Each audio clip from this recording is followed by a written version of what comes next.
오늘은 파우스타 성녀의 삶과 사명에서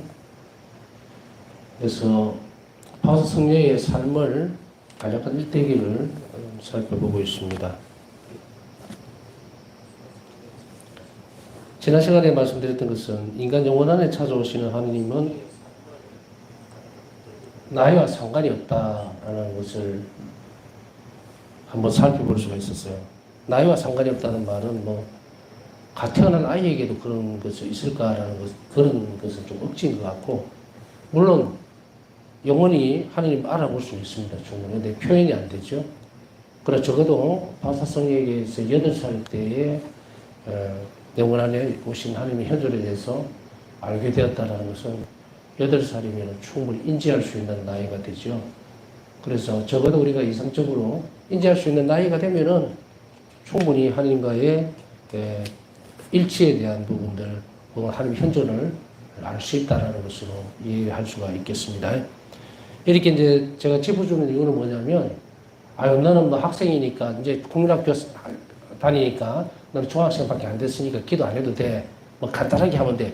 절대로 이렇게 하지 말라는 이야기예요. 파우스타 성녀는 성장하면서 이 성체에 대한 열망이 너무 강했기 때문에 이런 말씀을 합니다. 자라면서 부모님을 속인 적이 있다면 그것은 성체께 가기 위해서 새벽 미사 때 이제 성체를 미사 참배를 하러 가야 되거든요. 예수님께 대한 열망 때문에 가는데 속일 수밖에 없죠. 어린아이가 그 새벽에 어디로 간다고 그럽니까? 어떤 배경들을 아는 것은 참 중요한 부분 중에 하나인데, 실제로 그 파우스타 성녀 생가하고 세례받았던 본당하고의 거리가 어린아이가 가기에는 조금 있습니다. 그렇다고 해서 몇 수십 킬로나 되는 그런 건 아닌데, 그러나 그 시간에 혼자 간다는 것은 굉장히 위험한 일이기도 하죠. 그렇지만 파우스타 성녀는 그 열망 때문에 어머니를 속이고 부모님을 속이고 이제 살짝 빠져나가서 성당을 갔다. 그 정도로 영원 안에 하나님과의 만남은 이렇게 됩니다. 그래서 우리가 제가 본당신교회 할 때도 이런 것을 좀 진작에 좀 심각하게 생각했더라면 주일학교 학생들에게 더 심도 깊은 교육을 시킬 수 있지 않았을까라는 생각을 해보는데, 아이들이 주일학교에서 할 수 있는 일이 뭡니까? 사실은 우리가 신앙생활 하면서 학적으로, 신학적으로나 지성적으로 배우는 것도 대단히 중요하지만, 그러나 그 나이에 맞게끔 충실하게 기도 생활하는 법부터 가르쳐주는 것이 굉장히 중요합니다. 제 어릴 때 기억을 살펴보면 싫었던 적도 있고, 또 그냥 덤덤하게 넘어갔던 적도 있고, 굉장히 기쁘다라는 체험은 없었던 것 같아요. 가정기도 안에서. 그저 아버지가 다 모아서 이제 묵주기도 함께 바치고 이런 기억들은 있는데, 그 시간에 기다려진다든지 이런 건 없었던 것 같고, 오히려 혼자 있을 때에 제가 이제 괴정성당이 출신인데, 괴정성당에 가면은 구성당이 지금 4성당인데 거기 가면 성모님상이 있었어요. 성모동굴 이렇게 해서 성당에 딱 들어가면은 정면에 보이죠, 마당에서. 제 기억에는 집에 가봐야 사람도 없고 부모님도 안 계시고 하니까 아마도 그런 이유 때문이었다고 생각이 돼요. 그래서 늘 성당으로 가서 그곳에서 놀았던 기억들이 가장 많이 남아있어요. 그래서 아마도 이게 이런 신앙적인 이유다 저런 걸 떠나서 그곳에 머물러 있다는 것은 참 중요했다고 생각이 돼요. 그래서 이런 부분들을 생각해 본다면 여러분들이 자녀들에 대한 신앙교육을 어떻게 해야 될지, 그리고 어릴 때부터 어떻게 가르쳐야 될지를 충분히 이 파우스타 성녀의 생애 안에서도 살펴볼 수가 있습니다. 모범적이거나 특별한 사례라기보다는 우리에게 큰 방향을 제시해 주는 거기 때문에.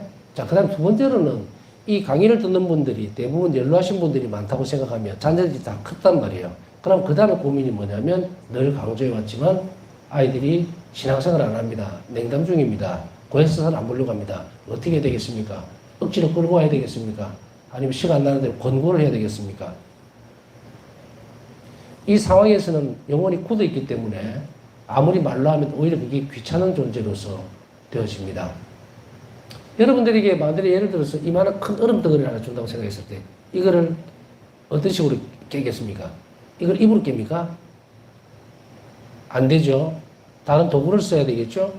그리고 그것이 적절한 크기로 녹을 때까지 방법을 강구하기 전 녹는 동안에 기다려준다든지 아니면 녹이는 방법을 자꾸 선택을 하든지 뭐 예를 들어서 드라이기를 갖다가 뜨거운 열을 가해서 빨리 녹여서 작게 해서 만들었든지 아니면은 옛날에 그 얼음을 지금 잘 그렇게 깨지는 않는데 옛날에 큰 얼음들 깰 때는 보면은 바늘하고 망치가 있으면 딱 잘 깨지거든요.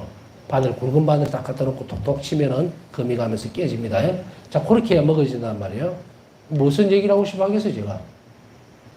냉담이라고 하는 것은 말 그대로 땡땡 얼은 상태예요. 냉담, 간이 얼었다는 이야기예요. 그러니까 이게 어떻게 됩니까? 녹여야죠.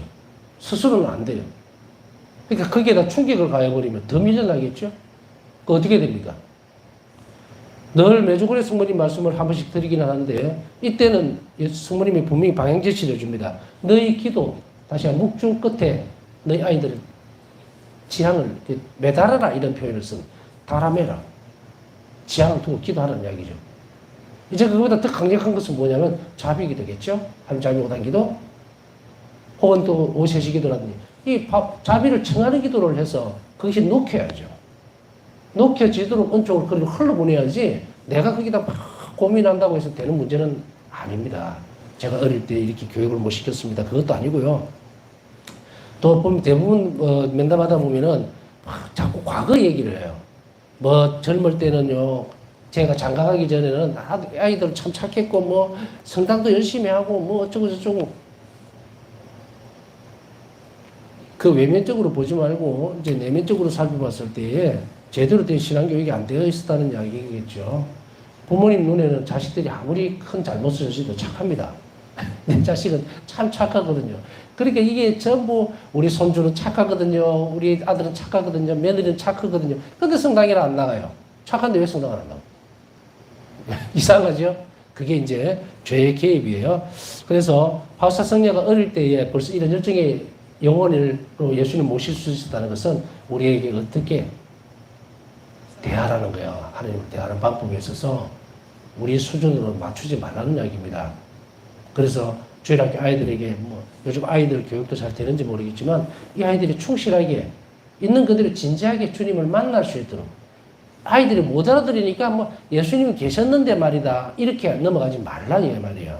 예수님이 지금 너 아래도 존재하고 계시고 영성체를 통해서 지금 이제 성당에 오면 예수님이 반드시 계신다는 것을 확신을 주고 이 앞에서 진지하게 기도하도록 만들어줘야지 어린아이니까 그냥 어떠고 저떠고 어른들이 신앙생활에 큰 문제가 있는 거예요. 이거는 본인이 만나지 못하고 인격적으로 만남이 없으니 아이들에게도 그 나이가 되면 안 되고 그런 것을 깨는 것이 오늘 바우사 성녀의 일대기 안에서 그 삶 안에서 제일 먼저 살펴볼 수 있는 부분입니다. 그 다음에 헬레나 가정은 크리스찬 신앙의 정신과 도덕적 원칙 안에서 자녀들을 훈육하였는데 어린 헬레나는 경건한 가운데 기도를 사랑했을 뿐만 아니라 노동과 순명에도 뛰어났으며 어린 나이에도 가난한 이웃들에 대하여 특히 민감하였다. 이 부모님은 어릴 때부터 이 아이들 열남매를 충실하게 뭐라? 기도하면서 키우셨다. 양육하셨고 그리고 또한 뭡니까? 노동과 순명, 훈육도 확실하게 도덕적 원칙과 신앙의 정신 아래서 시킨 거예요. 이건 안 돼. 뭐 어떻게 이거 왔다리 갔다리 하는 것이 아니라 적어도 자기 자식이라더라도 도덕적 원칙에 따라서 가르치고서 제대로 가르치고 신앙적 정신 안에서 키우려고 애를 썼기 때문에 바우사 성인은 이것을 어떤 식으로 받아들입니까? 순명으로 받아들이고 그러니까 이게 성장이 크게 되죠. 기본이 탄탄하게 되었다는 이야기입니다.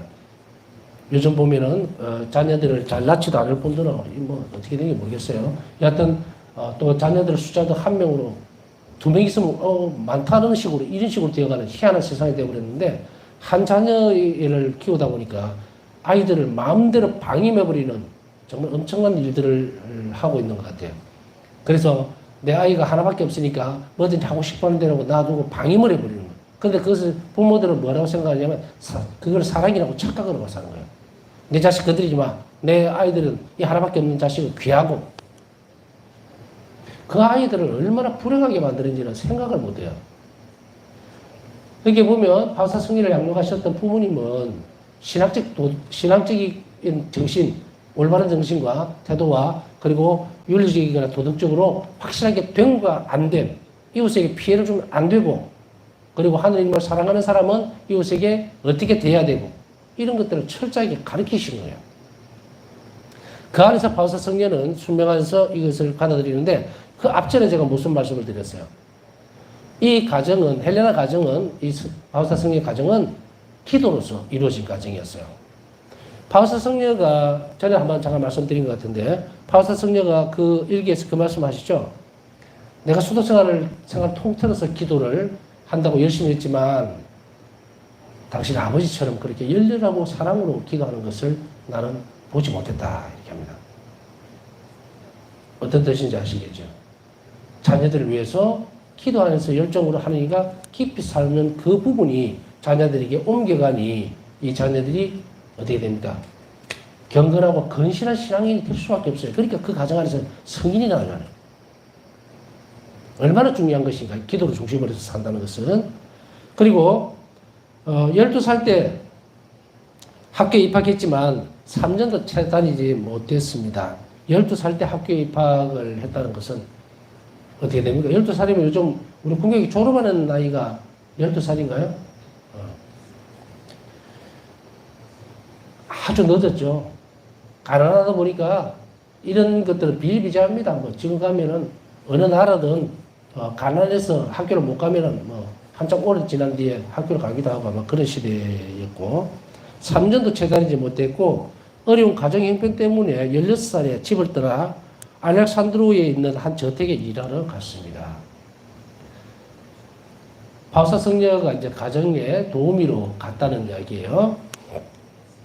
여기에서 의문이 드는 것이 하나가 있는데, 자, 예수님은 8살 때에 특별한 모습으로 바오사 성녀의 영혼 안에 당신 자신을 새겨두셨는데, 체험하게 해주셨는데, 그러면은 우리가 생각할 때는 이 가정 생활이 가난하긴 했지만, 화목하고 부모님은 엄격했지만 아주 다정한 부모님. 그래서 그 성향을 받아서 바오사 성녀가 가난한 이웃들에 대한 그런 마음이 아주 풍요로웠다고 그래야 될까요? 관심을 아주 많이 기울이는 그런 모습으로 성장을 했어요. 그런데 이거 틈이 있죠. 어떻게 보면은 우리가 생각할 때는 이 10명이나 되는 자녀들을 키우기 위해서 뭐 예수님 보실 때 바오사 성녀가 앞으로 성인이 될 그래서 안배하실 거니까 그 집안을 좀 이렇게 재정적으로 좀 풍요롭게 만들어서 공부도 좀 많이 시켜주고 그랬으면 얼마나 좋을까. 그런데 보니까 고작 3년밖에 못 배운 거예요. 바오사 성녀는 이 3년의 기간 동안에 공부를 제대로 못했기 때문에 어려운 점을 어디서 발견합니까? 수녀원 갔을 때도 이가대에 속해버리죠. 1가대, 2가대 아시죠? 2가대로 들어갈 수밖에 없어요. 그래서 몸으로 육체적으로 할 수 있는 그런 쪽으로만 직무를 이제 맡아서 했죠. 일을.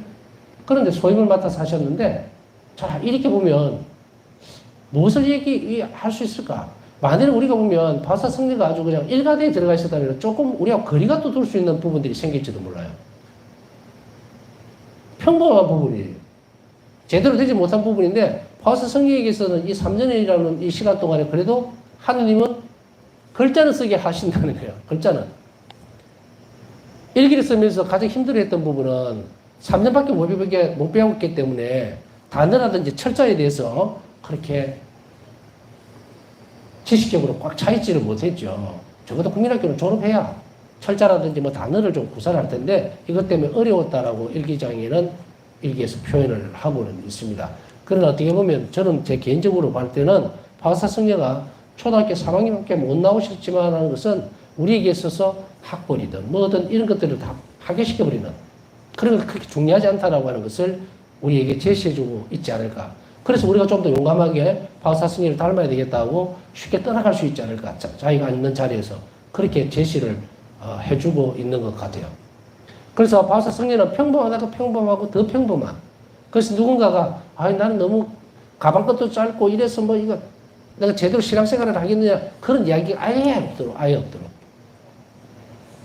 적어도 예외적인 부분을 제외하고는요 우리나라 사람들 수준이 적어도 전 세계에서 1위예요. 1위.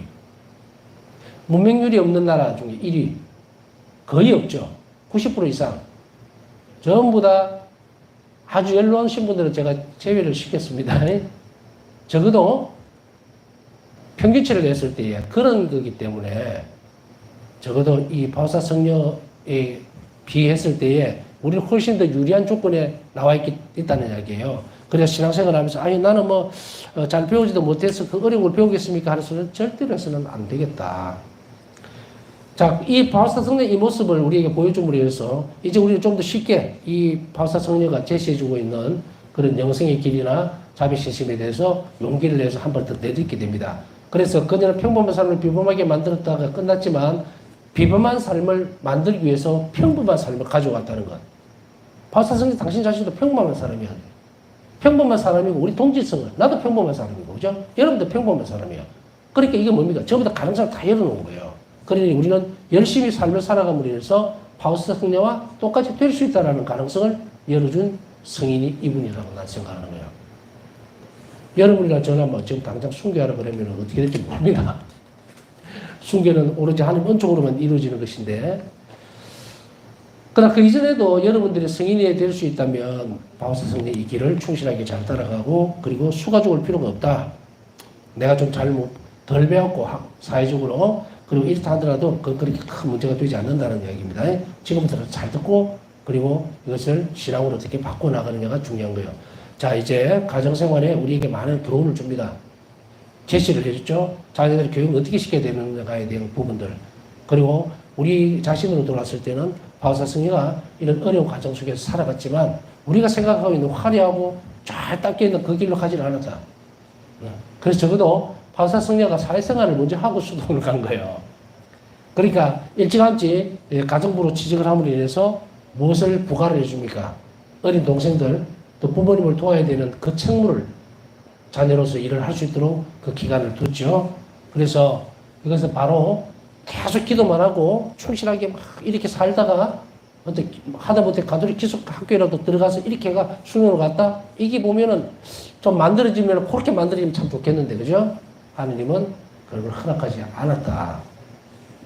그래서 바우사성녀는 이제 생활 1선에 16살 나이에 가서 부모를 도와드리고 또 형제들을 먹여 살리는 일에 일조를 하게 됩니다. 이거 일반적인 거죠. 가정 형편이 안 되면은 이렇게 되는 것이 특별한 것은 없었다. 그렇지만 적어도 바우사성녀조차도 이 길을 그대로 가게 함으로 인해서 우리 가운데 한 명이라는 사실을 인지시켜 줍니다.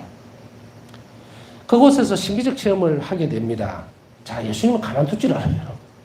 이게 뭐 가정부로 갔든 어디로 갔든 뭐 다른 곳에 무슨 취직을 해서 바느질을 하든 상관없이 이 처음부터 시작했던 그 체험들은 바로 예수님께서 바우사성녀와 함께 하시고 싶어하는 그것을 이렇게 드러내 줍니다. 그래서 신비적 체험을 하게 되고 그 부모님에게 수녀원에 가고 싶다고 청합니다. 먼저 청했어요. 그러나 허락하지 않으시자 다시 다른 지역으로 가정부 일을 하러 갑니다. 부모님께 수녀원에 가고 싶다고 얘기를 했지만 포기하지는 않았습니다. 그러나 바우사성녀에게 있어서 이 부분은 일단은 1차적으로는 수녀원을 가고 싶다라고 얘기하는 것은 부모님에게 해야 되는 부분이고요. 그리고 바우사성녀의 나이를 보세요. 미성년자입니다. 그러니까 부모님 허락이 있어야 되겠죠? 다른 데 지역으로 가정부 일을 하러 갔지만 그러나 로즈의 댄스 파티에서 있었던 고통당하시는 예수님 환시를 체험한 후 예수님 말씀에 따라 건전을 받아줄 수녀를 찾기 위해 바르샤브로 곧장 떠났다. 이때는 이제 바우사성녀가 댄스 파티에 나갔을 때 미성년자 못 갑니다. 물론 동네 마을에 있는 파티예요. 요즘 우리가 생각하는 그런 얄궂은 데 아닙니다. 뭐 콜라 대길이 뭐 이런 데 아닙니다. 아니고 그냥 동네 마을 회관같이 오픈되어 있는 공간에서 마당 같은 데 이런 데서 하는 극인데 그곳에 바로 오늘 일기에서 우리는 알고 있죠. 예수님께서 옆에 댄스 파티장에서 나타나셔서 언제까지 나를 이대로 버려둘 셈이냐 놔둘 셈이냐라고 하면서 고통과 쓰시는 예수님 모습이 그대로 드러납니다. 바우사성녀가 얼마나 노력했습니까? 갑자기 음악이 끊기고 모든 것이 멈춰선 듯이 보이는 그것을 묘사하고 있어요. 엄청난 일이죠. 혼자 있을 때 예수님이 이렇게 나타나셔도 기절할 판인데 한참 댄스하고 춤추다가 난리, 동네 처녀총각들 다 모여갖고 이러고 있는데 갑자기 예수님이 가시관 쓰시고 고통스러워하시는 그 모습으로 이렇게 어떻습니까? 앞에는 파티가 이루어지고 있는데 예수님 순환하신 예수님이 옆에 서셨다. 무엇을 의미할까? 세상은 이 예수님을 바라보지 않습니다. 우리마저도 이 예수님을 바라보지 말아야 될까요? 흥겹게 춤추고 쾌락에 빠져서, 물론 그것이 나쁘다는 이야기는 아니에요. 건전하게 움직이는 부분들, 여흥이라 그러죠. 그것을 나쁘다고 얘기하는 것이 아니고 어쨌든 그곳에 빠져서 예수님을 보지 못하는 그 순간이 대별되는 그 모습을 한번 살펴볼 필요는 있겠죠. 자, 예수님이 이 모습을 보고 너무나 깜짝 놀라서 바사 성령은 즉시로 동생에게만 귀띔하고 그대로 올라가 버립니다. 부모님에게 허락을 받지 않습니다. 바로 올라가 버리죠. 바르샵으로 떠나게 되죠. 물론 동생이 전달을 했을 겁니다. 그러나 부모님도 어쩔 수가 없는 부분이었고, 또 바사 성녀가 이 나이에는 벌써 성인이 되어 있죠. 그렇기 때문에 굳이 부모님 허락을 받아야 될 이유는 없을 수도 있다. 그렇게 생각이 되어집니다. 아마 저는 잘 모르지만, 제가 신학교 갈 때도, 신학교 입학할 때는 부모님이 있어야 되죠. 어느 한 분이라도 있어야 되고, 부모님이 안 계시면은 신학교 입학을 못 합니다. 아마 수녀원도 마찬가지지 싶습니다. 저 자세히는 모르겠지만 아마 같은 기준이 아닐까 싶은데, 허락을 받아야 되는 상황이면 틀림이 없을 거예요. 근데 이 폴란드의 상황에서는 저는 잘 모르겠어요. 수녀원에. 그러나 일단 받아들여졌다는 것은 부모님 허락 없어도, 왜냐면 이게 사고의 차이거든요. 문화의 차이라서 이 부분에서 보면은 본인의 의사를 존중해서 수녀원에 아마 받아들여지는 그 부분들은 문제가 없었으리라고 생각을 합니다. 자, 그곳에서 1925년 8월 1일 자베 성모 수녀 입회를 하게 됩니다. 자, 이 수녀는 어떤 수녀냐면 도덕적 쇄신이 필요한 여성들을 돌보고 있었습니다. 이때 당시만 하던 마찬가지예요. 지금도 동남아에 가면 술집이라든지 이런 곳에서 일하는 아이들이 참 많습니다. 시골에서 올라와가지고. 왜냐면 시골에서는 못 먹고 사니까. 그래서 올라와서 술집이라든지 매춘부라든지 이런 쪽으로 빠져나가고, 그것을 돈을 벌어서 또 이렇게 시골의 쪽으로 보내주는, 자기 부모나 형제한테 보내주는 그런 일들. 왜냐면은 그걸 무조건 잘못됐다, 못됐다, 이거는 없어져야 된다, 이런 게 아니고, 이렇게만 볼 것이 아니고, 이 아이들이 취직할 곳이 없는 거예요. 취직할 곳이. 그래서 옛날에 우리나라도 보면은 어떻습니까? 보통 이제 공장이 많이 취직을 했잖아요. 그래서 1970년대, 80년대 보면은 공장, 신발 공장, 또 의류 공장 이런 데 막 가서 일을 했죠. 그 일거리가 많이 있으면 괜찮은데 그런 것이 없었던 거예요. 그러다 보니까 이렇게 방황하고, 그리고 도덕적으로 타락했던 아이들이 많이 있습니다. 여성들이. 그래서 그들을 쇄신시키고 다시금 건전하게 올바르게 그리스도인으로 살아갈 수 있는 방편을 마련해 주는 것, 그것이 바로 자베 성모 수녀회가 하고 있는 일이었어요. 카리스마였단 말이죠. 그래서 그곳으로 이제 바사 성녀가 입회를 했다는 이야기입니다. 그곳에서 그녀는 마리아 파우스티나 코알스카 수녀라는 이름을 받고 서원했으며 1933년 5월 1일 날 종신 서원을 합니다. 그래서 헬레나라는 이름 대신에 마리아 파우스티나 코알스카라는 수녀라는 이름으로 이제 삶을 살아가게 됩니다. 수녀원에서 하셨던 일은 아까 말씀드렸듯이 수녀원은 1가대와 2가대로 나눠줬고, 1가대는 지식적으로 많이 좀 학벌이 좋은 혹은 가문이 좋은 이런 사람들은, 가문이 좋다는 것은 많이 배웠다는 이야기겠죠. 그래서 이들은 보통은 선생님, 교사로서의 역할을 많이 했고요. 그래서 기숙생활을 하는 데 있어서 아이들을 가르치거나 훈육하는 것은 1가대에 속한 수녀들이었고, 2가대에 속한 수녀들은 주로 정원지기, 문지기 뭐 이런 식으로 소임을 맡았습니다. 몸을 많이 쓰는 쪽으로 배정이 되었습니다. 바사 성녀도 마찬가지로 아까 앞에서 그렇게 말씀을 드렸듯이 그런 부분이 있기 때문에 맡으셨던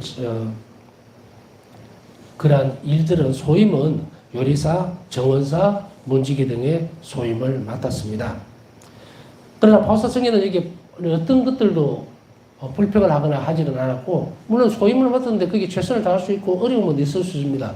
우리가 일기에 보면은 요리사로 있을 때에도 겪었던 어려운 점들을 우리 알 수 있죠, 그죠?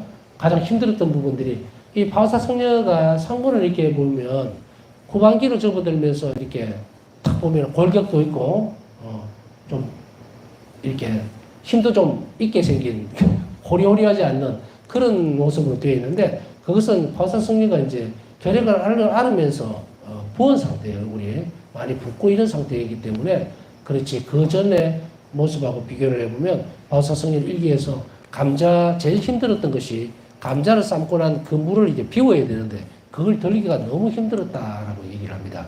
그렇게 보면 파우사성리가 그렇게 강건한 육체적으로는 강건한 분이 아니었고 허약한 분이었다는 것을 우리는 알 수가 있죠. 자, 그래서 육체적으로도 허약했지만 그런 최선을 다해서 그 일 안에서 하는 체험들이 이 소임을 맡을 때마다 각각 다른 형태로서 드러나는데 우리는 이것을 보면서 살아계신 하나님께서 얼마나 근접해서 끊임없이 계속 성례를 돌보고 계시고 함께 하셨는가를 우리는 알 수가 있습니다. 파우사성례의 영성에서 가장 보면 또 혹은 그 삶에서 일대기에서 가장 눈에 띄는 것은 뭐냐면 정말 우리가 하나님을 인격적으로 만날 수 있는 것인가에 대한 의문을 이제 버려야 되겠다라는 거예요. 어떻게 만날 것이냐가 중요한 것이지 과연 만날 수 있을까라는 것은 이제 버려야 한다. 그래서 파우사성례는 이런 부분들에 있어서 굉장히 솔직하고 진솔하게 예수님께 접근했던 모습들, 가식이 없는 모습들을 우리는 알 수가 있습니다. 가식이 없다는 것은 뭘까요? 힘들면 힘들다, 어려우면 어렵다. 그러나 이것을 도와달라면 도와달라. 파우사성례가 감자를 물을 비우는 것이 너무 힘들었기 때문에 주님께 그것을 불평이 아니고 토로를 합니다.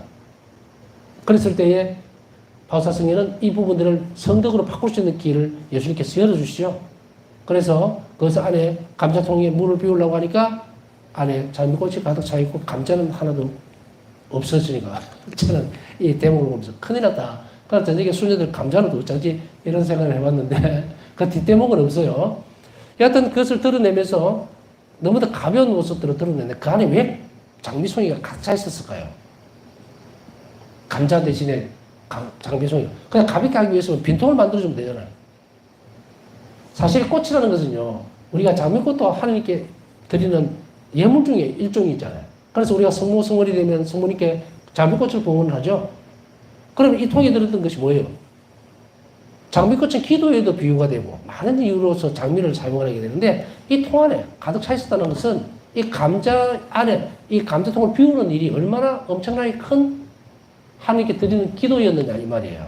그거를 성인은 알아듣게 됩니다. 그래서 그 이후로는 파우사성례는 이것을 두려워하지 않게 됩니다. 겁내지 않게 되고 그리고 이것을 가장 내가 이게 주님을 위해서 이 일을 못하겠느냐 이제 바뀌어버려요. 처음에는 일 자체가 무겁다, 힘들다, 두렵다 이런 식으로 되어 있었는데 이제 갑자기 무슨 뭐 파우사성례가 헬스장 가갖고 뭐 운동을 해서 번쩍번쩍 드는 그런 건 아니었고 그러나 분명한 사실은 예수님 손길이 이미 그 감자통에 닿았으니 파우사성례는 이 일을 하기가 훨씬 수월해졌다고 고백을 할 수밖에 없죠. 방향이 전환이 이루어지면서 그리고 파우사성례에게 알 수 없는 힘이 주어졌음에는 분명한 사실이에요. 자, 이것에서 한 가지 상황을 두고 보더라도 우리가 그것을 멀리하거나 회피하거나 혹은 불평하거나 이런 부분이 아니고 어떻게 하면 예수님께 이 일을 협력해달라고 은총을 청하는가. 그건 바로 의탁의 태도였다는 거예요. 왜냐하면 수녀로서 그 소임이 당연한 거거든요. 근데 힘에 부쩍 힘들고 어렵고 그렇기 때문에 이 일을 잘할 수 있도록 주님께 청했다는 것은 대단히 좋은 모범으로 우리에게 와닿습니다. 여러분이나 저나 어떤 부분에 있어서 이런 어려움이 있으면 이 일을 잘 할 수 있도록 하나님께 청해야지 이걸 없애달라거나 아니면 가볍게 해달라거나 이렇게 하면 안 된다. 파우사성례의 어떤 기도의 어떤 형태를 본다면은 적어도 이런 기도도 될 수 있겠죠. 주님, 제 밑에 누가 하나 좀 소임을 받아서 내 밑으로 좀 한 명 보내주세요. 이걸 뭐라 그럽니까? 시다. 보죠. 그러면 같이 들으면 쉬우라니까. 이렇게 청할 법도 한데 그렇게 하지 않았죠. 예수님과 나를 1대1의 관계, 인격이 예수님께 항상 말씀을 드리고 항상 받아들이고 그렇기 때문에 더 이상 하나님 어디서 찾을 것인가를 고민할 이유는 없다. 이 일이 진실해지면 내 직무에 충실해지면 내 소임의 모든 일을 다 한다고 마음을 열으면 주님께서는 언제든지 나에게 대화를 건네시고 그리고 나를 떠나는 일이 없다. 8살 때 파우사성례 영혼 안에 드러나셨던 예수님은 끊임없이 계속해서 지켜보고 있었고 그리고 이제 물이 익어서 수녀원에까지 들어오게 된 그 상태에서는 끊임없이 이제 당시 사람으로 만들어가는 과정을 우리가 볼 수가 있죠.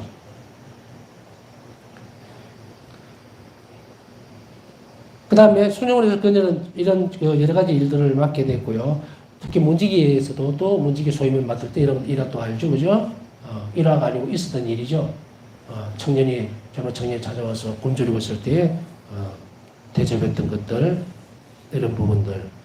자, 그녀의 영성생활은 비범하게 부유하였으나 겉으로 드러나는 것은 아무것도 없었습니다. 그래서 심지어는 옆에 동기들도 바우사 성녀에게 있어서 그 놀라운 일들이 일어나고 있다는 사실에 대해서 전혀 눈치를 채지 못했다. 바우사 성녀는 어떻게 보면 제가 객관적으로 볼 때는 너무 자기 관리를 잘하신 분이에요. 정말 이런 분이 있을까? 인간은 본성적으로 뭔가를 하면 뽐내고 자랑하고 싶어 합니다. 나 기도 많이 해. 난 이렇게 해. 나 하루에 뭐 이렇게 해. 그래서 어찌 보면은 감추려고 하지만 어느 한쪽에는 그러한 유혹들이 늘 상존을 하고 있는 것이 사실인 거예요. 그래서 우리는 어쩌면은 그것을 끊임없이 예수님에게서만 모든 것을 받으려고 하는 그 상황까지 갈 때까지는 이런 유혹이라든지 많은 것들이 있을 수밖에 없어요. 그 유혹들을 잘 극복해 나가는 것이 중요한 것이지 뭐 부끄러워하거나 할 것은 아니지 싶습니다. 그렇지만 우리가 이런 부분들까지도 극복해내야 되는 부분인데 바우사 성녀에게 있어서 아무도 몰랐던 것은 절대적인 침묵이었어요. 수없이 많은 사람들이 바우사 성녀를 어느 순간인가 그 풍겨오는 향기라는 게 있어요. 그렇기 때문에 툭툭 건드리죠. 그래서 이런 것들이 전혀 없었다? 글쎄 어느 정도 눈치를 채고 있지 않았을까? 그래서 바우사 성녀에게 뭐 시비 거는 건 아니지만 어떤 수녀들이 와서 수녀님 내가 이런 일인데 이거는 예수님께 직접 하면 바우사 성녀의 의견을 물어보는 게 아니라 수녀님 와서 좀 답을 좀 얻어주세요. 예수님한테 이런 식으로. 그래서 바우사 성녀 내가 나는 그런 거 못해요라고 하면 에이 다 아는데 뭐 이런 식으로 참 마귀들이 희한하게 끌고 들어가죠. 끊임없이 바우사 성녀는 그 일 자체가 자신의 겸손함을 깎아버리는 것을 알면서도 그 유혹에 부딪히면 또 그 동료 수녀들에게서 삐죽거리 사고 저봐 저럴 줄 알았어 내가 이런 식으로 도대체 어디서 새나가는 소리인지 모르지만 억울한 일을 한두 번도 아닌 것도 아닐 거라는 거예요. 그러나 이 또한 예수님께서 허락해 주셨고 그러한 것들을 견뎌내므로 인해서 나중에는 이 부분이 아마 이렇게 발전이 되었다. 뭐로? 내 자신의 친절함을 악용하는 사람들에게도 자비롭게 해주십시오라는 말이 이런 것에서도 나온 거예요. 그러니 우리가 이분의 삶이 가장 평화롭고 안정감이 있고 우리가 덕성이 쌓아가려면 이런 작은 부분들을 절대 놓치는 일 없이 차근차근 이분의 삶의 모습들을 우리가 같이 똑같이 만들어갈 필요가 있다는 것을 한번 생각해 봐야 됩니다. 그녀는 고요하고 겸손하며 영성적이었으나 자연스럽고 반듯하며 신중했다. 우리 또한 이런 바우사 성녀의 품위죠, 품위를 잘 간직할 수 있도록 우리가 누굽니까? 우리 아버지가 누구예요? 하느님이잖아요. 그죠? 품위가 있어야 돼요. 저도 노력을 그렇게 해야 되지만 여러분들도 그렇게 하셔야 됩니다. 부족하지만 적어도 우리가 팔자그름으로 딱 걷는 양반같이 걷지는 않아도 적어도 좀 더 가라앉은 일반인들과 차이가 나는 그런 품위 있는 사람, 인격적으로 존중받을 수 있는 사람, 또 자비로운 사람, 겸손한 사람이 될 수 있도록 함께 노력해야 되겠습니다. 남은 시간 묵상하면서 우리 기도 청하신 분들 한 자비를 입을 수 있도록 묵상 중에 함께 기억해 주시기 바랍니다.